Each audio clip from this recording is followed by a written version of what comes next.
Thanks everyone for joining us today for day 2 of RIC's 2023 annual meeting. So we were supposed to have a keynote speaker today, Malinda Smith, but unfortunately she's unable to make it today. So what we've done is we've improvised with a interactive activity discussion led by Bissy and David. And I'll let them take over now. So I'll introduce Bissy. She's our Acting Director of Operations at Research Impact Canada. She's going to talk about the DEI action plan. All right, hello. Okay, so as Sandy told you, we are improvising here. So we're going to start off. I'm actually going to talk about, I'm going to talk about the FSC Future Skills Center Community of Practice DI Action Plan that was put together to support some of the work that obviously Research Impact Canada has been doing for the Future Skills Center. Part of the expectation is that we would think about and think through how we could continually make our events more accessible, reach diverse communities, reach diverse geographies across the country. It is supposed to be a pan-Canadian initiative, and just also thinking about some of the audiences that we were trying to engage. So I'll go through that, and then David's actually going to walk us through a bit of decolonizing research at York and what that looks like, and kind of get the discussion going around EDI on the campus. And then hopefully bring you guys, well, I don't want to say breakout rooms, but have some smaller group discussion with folks to talk a little bit about what's going on with EDI and knowledge mobilization on your campus. And then that would lead us into strategic plan thinking. So the implementation committee is going to be meeting a little bit later today to discuss many things, one of which is starting to think about the RIC strategic plan for the next few years. And EDI as a principle and a priority is something that some folks have already been thinking about. Members of the EDI thinking group were brought in on a discussion for this. So we're going to crowdsource some ideas from you, and that'll be used later today in the implementation committee. So thank you in advance. Just a question we've got 16 people online. Did we want to make 2 groups for 2 breakout rooms of those, or shall those 16 stay as one conversation? They're going to be breakout rooms. Thank you. Yeah, we'll do maybe 5 or so minutes, 5 to 10 minutes, depending on how the conversations are going. Okay, great. Any questions before we get started? I know it's a little bit of a shift. Okay, perfect. So again, thought it might be interesting to kind of, since we're talking about diversity, equity, inclusion, give a run through of how we tried to implement this for the Future Skills Center Community of Practice. So again, just as a refresh, the Community of Practice is something that RIC has been supporting through knowledge mobilization efforts. For the past year and a half, we've been piloting and testing different activities around peer-to-peer exchange. So for example, peer learning groups, knowledge dissemination and creation of knowledge products, and also connecting people to experts who can provide support for their work. So along with this, we also thought about DEI. So at first there was discussion around having DEI as a goal within the evaluation framework. I thought it made more sense to actually focus it as an action plan and really thinking about, okay, what do we need to make a virtual peer learning session as accessible as possible? What are some of the inputs that are going to be needed? What are some of the staffing and resources? So to like taking a bit more of a process perspective and thinking about this over a period of time. So again, the 3 streams of work that we were thinking about were connecting people to people, connecting people to knowledge, so tools and resources, and connecting people to learning, supports, and experts. So how we thought about diversity, equity, inclusion in the context of this community practice is for equity, really recognizing any barriers to participation. Because we are meant to be a pan-Canadian initiative, we are essentially trying to serve everyone everywhere all at once, which is a big feat. So creating environments as well, once you're actually in the room, that are open and can address different types of opportunities, different types of barriers that are even happening between FSC projects. The reality is a lot of these projects are essentially competing for continued funding. That can create some hesitation sometimes to actually share learnings and share best practices. So those are kinds of things that we think about as we bring people together. For diversity, we really wanted to focus on, again, who are those types of stakeholders that we want to, or community members that we want to bring in. The audience being career practitioners and skills training folks that are working in skills training organizations, researchers, policymakers, and business, industry, and labor groups. And then inclusion is really just, again, trying to create these active and supportive spaces that still recognizes the complex ecosystem that folks are working in, the funding structures that folks are tackling. So overall, our goals, so one being equitable opportunities for access, participation, and engagement. So part of this is for example, our community outreach and engagement team, really going out to different parts of the country and trying to bring them in. So not just focusing on Ontario, which unfortunately does happen a lot of the time, especially even with Future Skills Center projects. Accessible community practice activities and platform. The platform piece is still being worked through. So really we focused on the live events. Inclusive content and programming that serves diverse groups and also, diverse client demographics. So for example, if we're thinking of skills training practitioners, we're really interested in understanding who they're serving, what are those needs, and how can we best support them as they try to, again, deliver these skills training programs. And then also DI capacity and commitment of those working on the project. So for the core delivery team, regular staff trainings, working with facilitators, working with interpreters, working with accessibility consultants, and really kind of building our own capacity as the team, as the implementation team, to make sure that there's consistent programming throughout our work. So after we kind of took these goals, we actually broke down some objectives and some actions. So some of them were very numbers heavy. So for example, we thought about who, like from the audiences that we want to be bringing into the community of practice. What's like a rough percentage of folks that we want to be reaching? So again, we know our primary focus is skills training practitioners who are working within skills training organizations. So we had a larger focus on them. That's another example. For geographies, we thought about, first of all, what is the makeup of Canada? Like, where are most people living? Where are most of the FSC projects actually situated?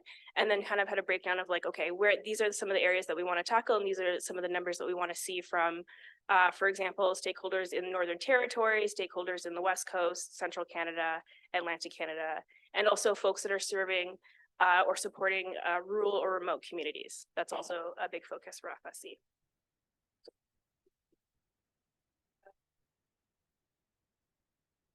It was low. The question was, what was the success rate of reaching folks in Northern Territories? I believe it was 2%. We only had a few folks. One great thing about that is that we did have a cohorts of engagement activity, which is bringing folks together over a longer period of time in these peer learning activities. So it was a 4-month period. And out of that, we had 2 members who are now working towards a submission to the Nunavut government. So we had some success stories in the North, but few. But for FSC, really working with Northern communities, rural and remote communities is a big focus for them. So it's something that we have been trying to continue to do. So yeah, basically to kind of bring it back, what we did with each goal is have a set of objectives, some actions, and some targets as well.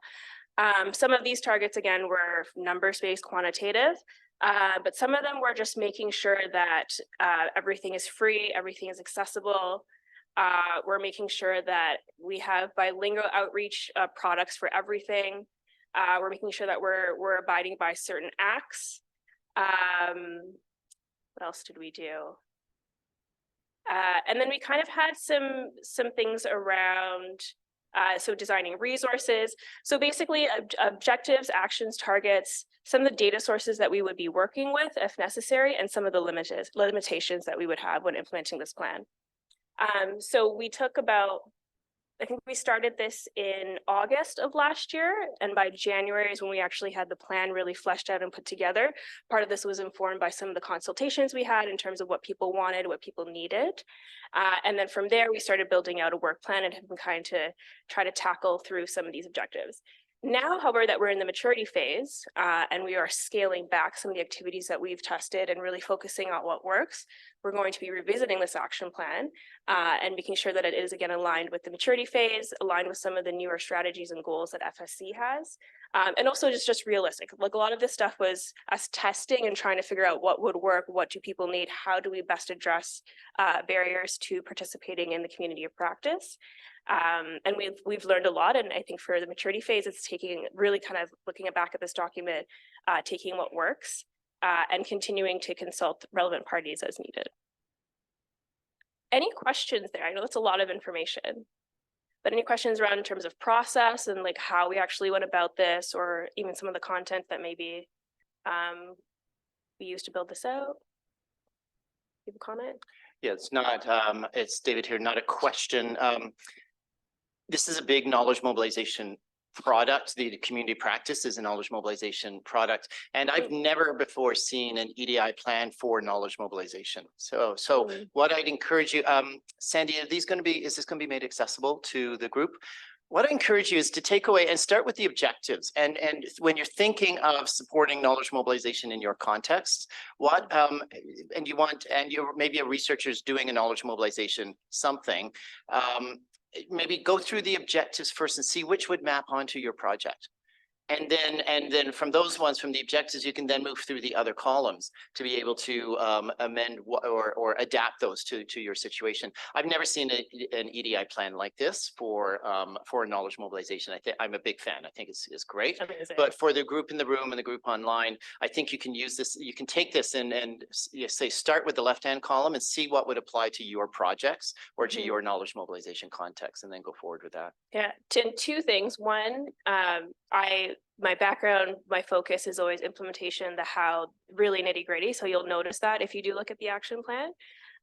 And two, when we were building this out, again, we were in the testing phase. We hadn't really even tested half of the activities at this point. So there's a lot in there. And again, as we kind of go into the maturity phase, a lot of things will be scaled out.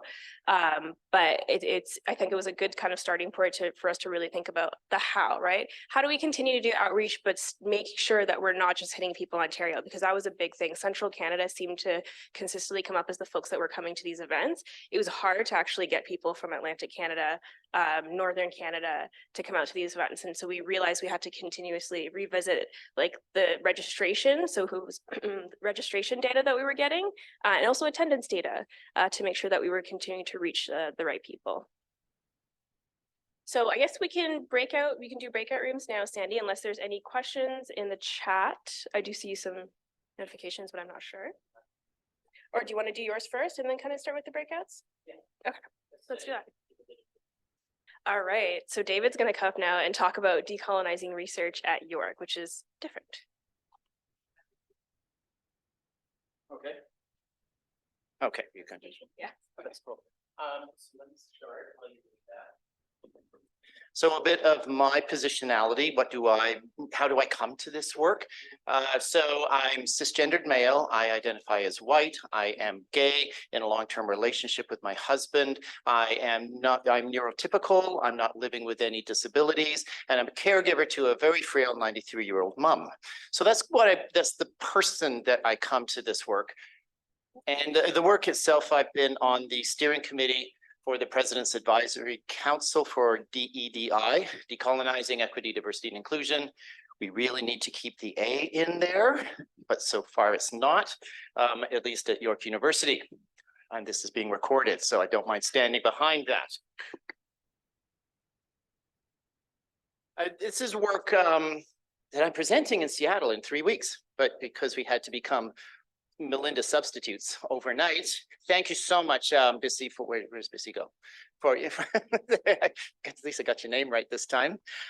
Thank you, Bissy. That's as I say, I'm a huge fan of that plan, and I do think it's a resource that all of us can take into our own context. This is a work that I'll be presenting around decolonizing, air quotes, because Sean Hillier, co-chair of Indigenous Council at York, is saying we really need to get away from that term because we're never going to decolonize such a colonial institution.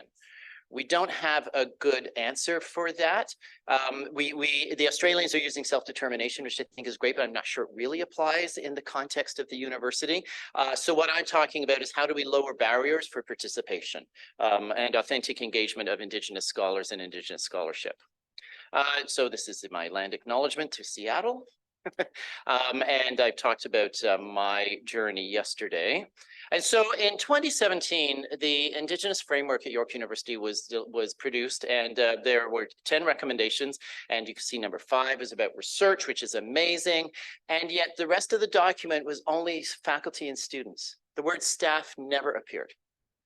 And I took that to our associate VP, Celia Haig-Brown at the time. She is a non-Indigenous scholar working for 30, 40 years in Indigenous contexts. And so I said, I really want to support this. I want the Office of Research Services to support this, but I don't see ourselves in it. What can we do? She said, I don't know. What do you want to do? I said, I don't know. So we talked to Ruth Colazar Green at the time, was the special advisor. She's a Haudenosaunee woman, a special advisor to the president. And we decided to do a series of workshops. And what's really important here, it was by staff, for staff.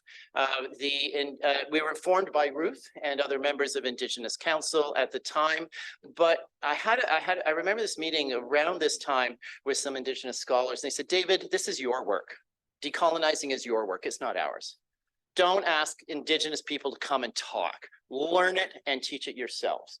And so we took that to heart with staff in the Office of Research Services. And it was, and we have no self-identified Indigenous staff in our office or in the division of VPRI. So it was really a chance for our learning amongst ourselves. And we did a series of 5 workshops of just getting onto the same page, understanding colonization with this very emotional Kairos blanket exercise. Has anyone done it? I know Krista and Michael, you were both there. Yeah, we needed to, in advance, put up some help people identify emotional supports because it was very experiential.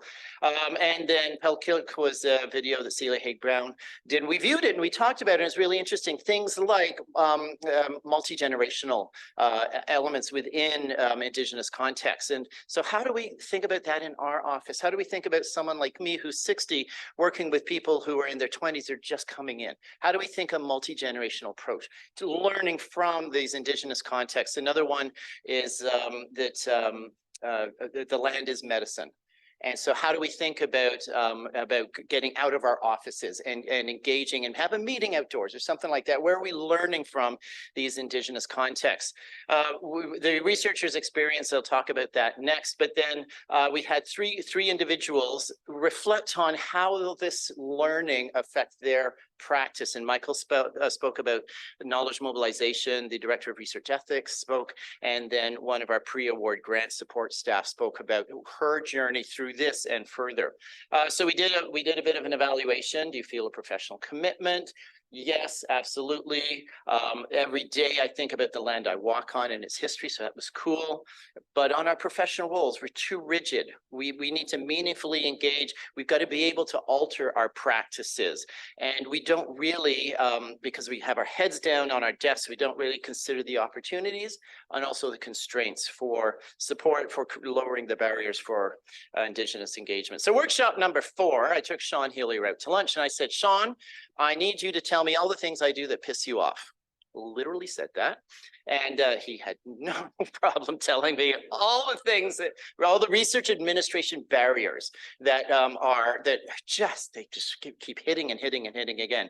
So we gave him a little bit of money to do this, to work with Indigenous researchers and graduate students and some non-Indigenous scholars working in Indigenous contexts. And he produced this report, which is available. And you can, Sandy, if you make this was part of the meeting documentation, this is published in his ResearchGate.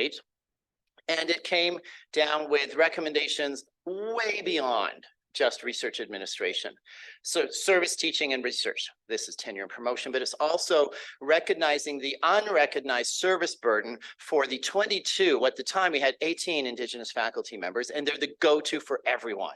Oh, I'm doing a course. Can you tell me about this? Oh, how do I talk to an Indigenous person, right? And it's like, stop.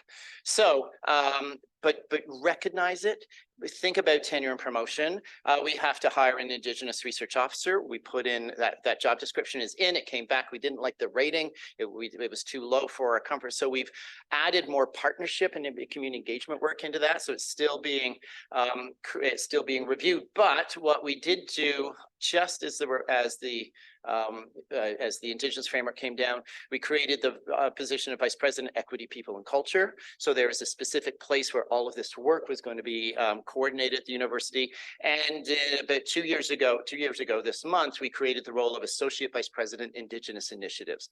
So Susan Dion is a professor in the Faculty of Education. She's Lenape. Her community used to be in around New York, in northern upper state New York, and then was forced up into the lands that are now Canada. So these positions, it's not just number 2, but we've enhanced the supports. York and VPRI must make a public statement, did that.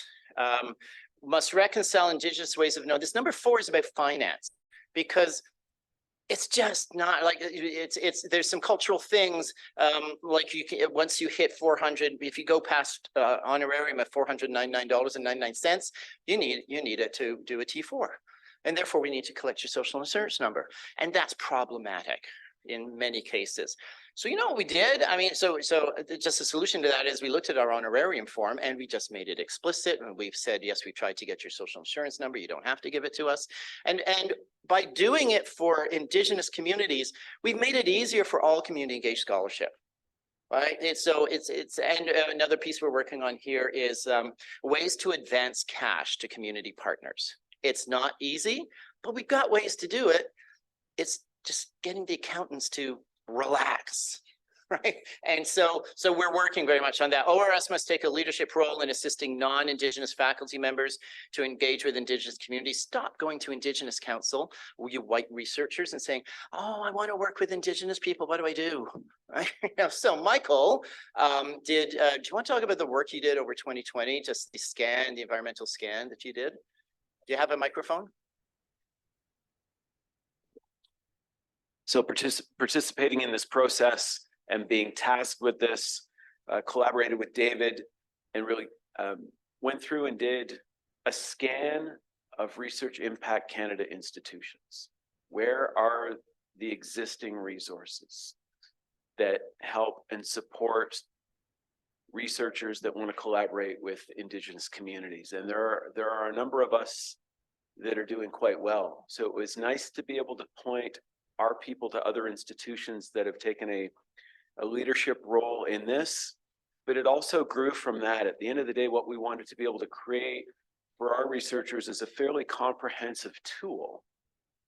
A part of it was a comprehensive primer, that notion of, I don't know what I don't know about working with Indigenous communities. There was a guide around collaborative research. I think it was with the, not the Inuit, but somewhere in Labrador, and they had a fabulous framework that we were able to adapt. I think it was in Nunavut. Yes, thank you. Also, given the fact we're working in academic institutions, created a living repository of seminal documents, books, articles, where folks could learn a little bit more about key issues with Indigenous communities and collaborative research focus. And we've also taken our work in knowledge mobilization to create a collaborative knowledge mobilization planning tool that gives our researchers critical points of engagement. Similar to what you said earlier, David, a lot of it is you have to go and do your homework. You have to go and do some reading. You have to start to initiate some contacts. Our office will be a point of engagement to make sure that all of these processes are going well and effectively. And it's getting close to rolling out. But I think what we've created for our researchers will hopefully give them some value and help to make this process a little bit, not easier, but a little bit more transparent in its complexity. Excellent. Thank you, Michael. Shout out to Annalise Post, because when we were working together, you did a stakeholder engagement guide of guides. You had a table at the end. We used that. I thought we were going till 11. We're only going to 10:30. And so I'm just talking away here. We've done a lot of stuff. Susan and I have, we're about to write the final report on this phase of the implementation of the Decolonizing Action Plan. And Susan is reviewing the Indigenous framework right now and looking, so the next step of what we do with research will be within that.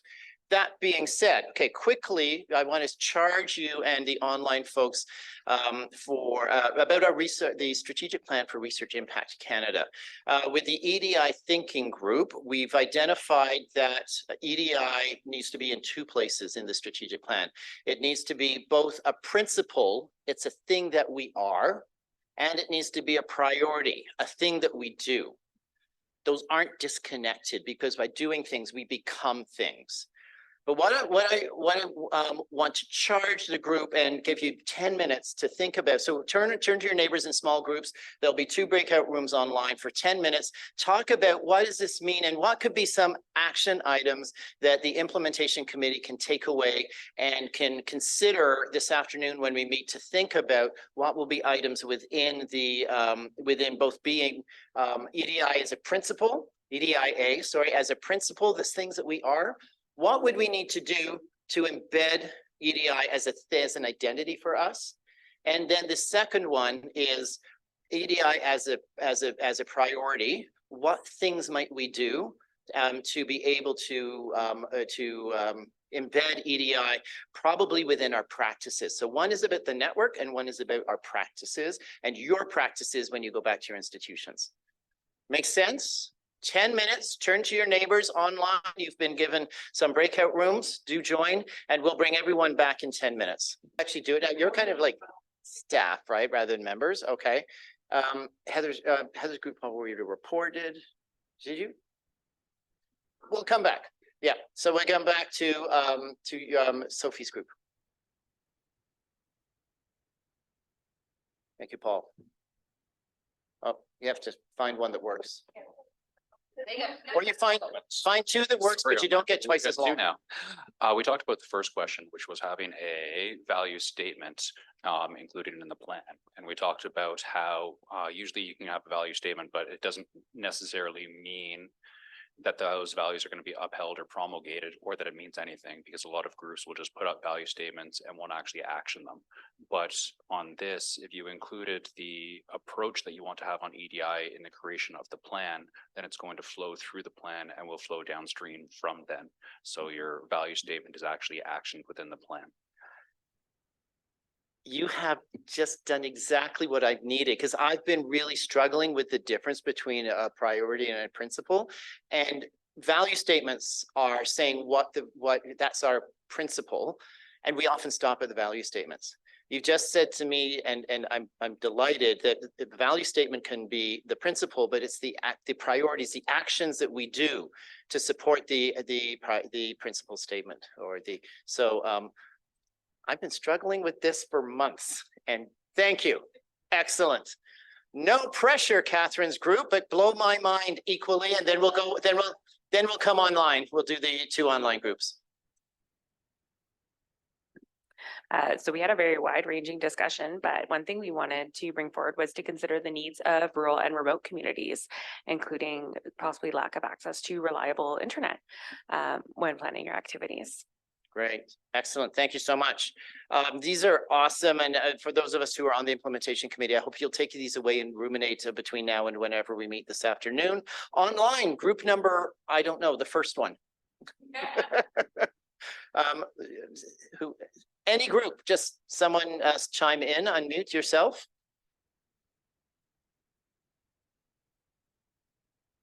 You're all being so respectful. Yeah, if you are trying to speak and we cannot hear you, could you put that in the chat, please, and we'll monitor, because it might be our speakers that are. Oh, McKinley, hi. Hi. I wasn't sure if there was anybody else can be quick on the draw from our group, but we mostly focused on sort of discussing what was going on in our institutions in this space. We kind of got moved into the breakout room quick and missed the questions off the hop, so we just kind of started our own discussion, but it was really great to hear and share some resources around EDI, materials and sort of the different, and then focusing on digitization spaces as well. One thing that I shared with the group that maybe I'll pass along here is sort of at smaller institutions, in my experience, where I'm at Athabasca University now, we don't have a large large collection of institutional plans and priorities. So we're doing a lot of work in the research space in these two areas.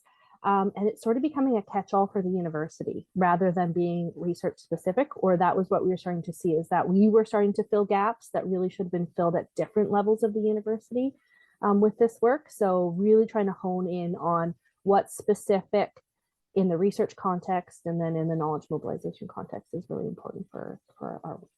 Thanks, McKinley. Thank you to your group. And there's in the chat, Leonora has said our group members were all relatively new to the field. So we talked about wanting to listen and learn. So thank you. Listening and learning are really important as well. So thank you everyone for your engagement.